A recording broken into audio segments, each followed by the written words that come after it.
메리 크리스마스! 안녕하세요. 지구촌교회 반세요 목사입니다.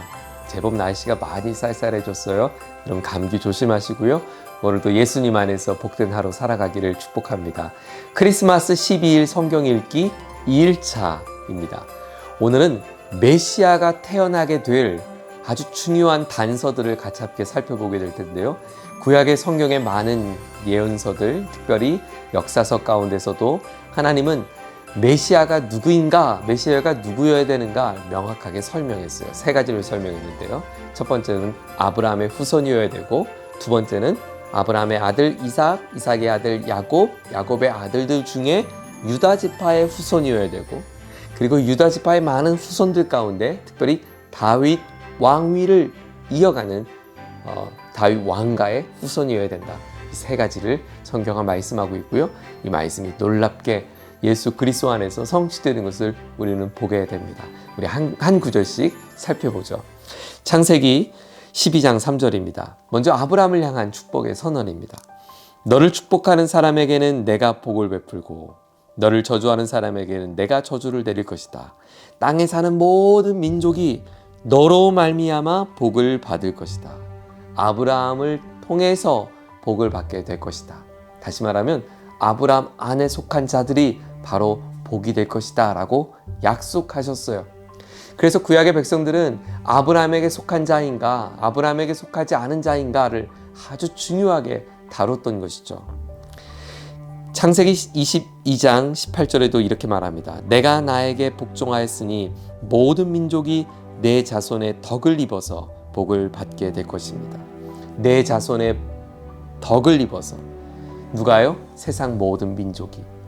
세상 모든 민족이 복을 누릴 수 있는 것은 아브라함 안에 속할 때, 아브라함 안에 있는 자가 바로 복이 될 것이라고 말씀합니다.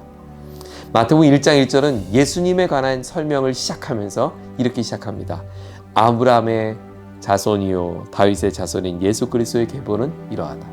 예수가 누구인가, 예수님의 족보에 대해서 가장 먼저 설명하고 있는 마태는 그에 앞서서 예수는 누구인가, 예수는 아브라함의 후예다라고 설명합니다. 창세기 12장 가운데 22장 가운데 약속하셨던 그 메시아의 첫 번째 요건이 성립되는 것입니다. 로마서 9장 5절도 사도 바울은 유대 사람들에게 이렇게 설명합니다. 예수가 누구인가? 그는 족장들은 그들의 조상이요 그리스도도 육신으로는 그들에게서 태어나셨습니다. 아브라함의 족장의 후예라고 설명합니다. 그는 만물 위에 계시며 영원토록 찬송을 받으실 하나님이십니다. 육신으로는 아브라함의 후예이고, 그리고 그의 영은 인간과 전혀 구분된 전적인 하나님, 본체는 하나님이시다라고 설명한 것입니다. 첫 번째, 아브라함의 후예, 그것이 성취되었습니다. 두 번째, 메시아의 성립 조건은 유다 지파의 후손이어야 됩니다. 창세기 49장 10절에 보면 야곱이 유다를 향해서 이렇게 축복을 한 거예요. 많은 아들들 가운데 특별히 유다에게 이렇게 축복을 한 거예요. 임금의 지휘봉이 유다를 떠나지 않고 통치자의 지휘봉이 자손 만대까지 이를 것이다. 권능으로 그 자리에 앉을 분이 오시면 만민이 그에게 순종할 것이다. 임금의 지휘봉, 통치자의 지휘봉, 왕위가 바로 유다, 너를 통하여 너의 자손 가운데 대대손손 그 왕의 손이, 왕위가 끊이지 않을 것이야 라고 설명합니다. 그리고 뭐라고 설명했냐면 나 이후에 권능으로 그 왕위에 오를 자가 오시면, 그분이 오시면 그제서야 세상 만민은 그분 앞에 순종하게 될 것이야. 야곱이 예수님을 알고 이런 말을 했을까요? 아니죠. 전혀 본인도 야곱이 어떤 축복을 하고 있는지 전혀 몰랐을 것입니다. 유다를 통하여 유다의 자손 가운데 놀라운 하나님의 구원의 역사를 그는 그 입술로 선포한 것이죠. 누가복음도 예수님의 족보에 대해서 나열을 했는데요. 특별히 마태는 누구는 누구를 낳고 누구는 누구를 낳고 이렇게 했다면, 누가는 그의 부모는 누구고 그의 아버지는 누구고 거꾸로 올라가요. 누가복음 3장 33절에 보면 그 위는 아비나답이고 그 위는 아니이고 그 위는 헤스론이며 그 위는 베레스요 그 위는 유다요. 예수가 누구인가? 유다 지파의 후예라고 설명합니다. 히브리서 7장 14절은 더 명확하게 설명합니다. 우리 주님께서는 유다 지파에서 나신 것이 명백합니다. 그런데 모세는 제사장들에 관하여 말할 때 이 지파에 관해서는 말한 것이 아무것도 없습니다. 예수님은 바로 그 유다 지파의 후손임을 명확하게 설명합니다. 메시아의 두 번째 조건, 유다 지파의 후손이어야 된다라고 하는 조건이 예수님 안에서 성립되었습니다. 마지막 세 번째는 다윗 왕위를 이어가는 자가 바로 메시아가 되는 것이죠. 예레미야서 23장 5절과 6절입니다.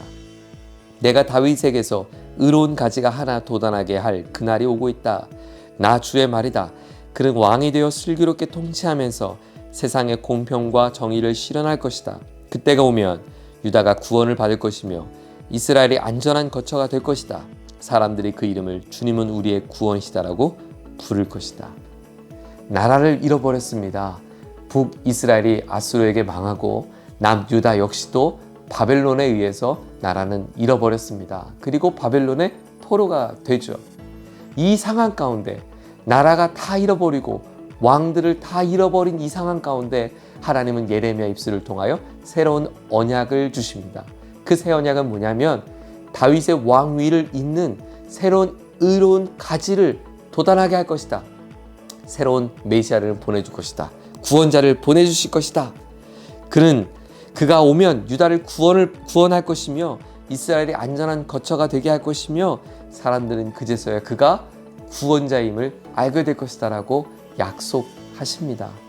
다윗의 왕위를 이어가는 자, 그가 바로 구원자라고 주님은 약속하셨죠. 마태는 정통 유대인들에게 예수가 누구인가를 설명하는 책을 썼어요. 그것이 마태복음이죠.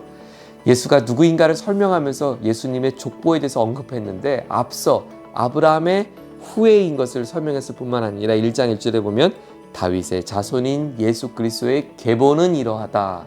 예수는 누구인가? 다윗 왕위를 이어가는 다윗의 자손이다라고 설명합니다. 누가복음 1장 32절에도 이렇게 말합니다. 그는 위대하게 되고 더없이 높으신 분의 아들이라고 불릴 것이다. 주 하나님께서 그에게 그의 조상 다윗의 왕위를 주실 것이다. 그는 영원히 야곱의 집을 다스리고 그의 나라는 무궁할 것이다. 예수가 바로 다윗의 왕위를 이어가는 메시아 구원자라고 성경은 말씀합니다. 아브라함의 후손이어야 됩니다. 유다 지파여야 됩니다. 다윗 왕위를 이어갈 수 있는 자이어야 합니다. 이 모든 것이 예수님 안에서 성취되었어요. 예수가 누구인가? 바로 예수님은 구원자입니다. 예수님이 메시아입니다. 예수님을 통하여 세상 모든 민족이 복을 받게 될 것입니다. 예수 안에 속한 자가 다시 살아나게 될 것입니다. 예수님이 다시 오시게 될 때 많은 사람들은 그제서야 그가 우리의 구원자이시다라고 보게 되고 알게 될 것입니다. 그리고 그들은 그 메시아 앞에 순종하고 엎드리게 될 것입니다. 이 예수님이 우리의 주님이십니다. 이 예수님이 우리의 왕이십니다. 이 예수님이 오늘도 내 삶을 통치하고 다스리시고 나의 친구이시며 나의 아버지이십니다. 이 예수님이 오신 날 성탄을 우리는 기뻐합니다. 그리고 다시 오실 예수님을 우리는 기다립니다.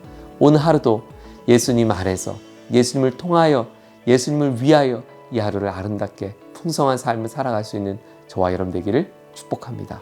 메리 크리스마스!